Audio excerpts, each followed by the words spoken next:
How to create a data entry form in Excel. Click the drop-down to customize the Quick Access toolbar and select More Commands, then select All Commands. Scroll down to find Form.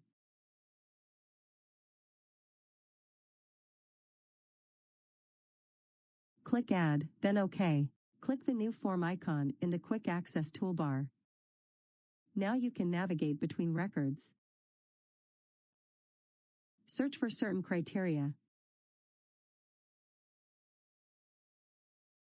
Delete records.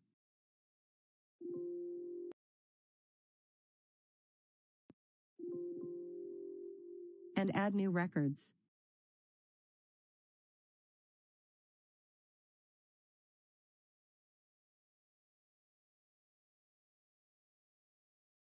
You can see the new record added to the data table here.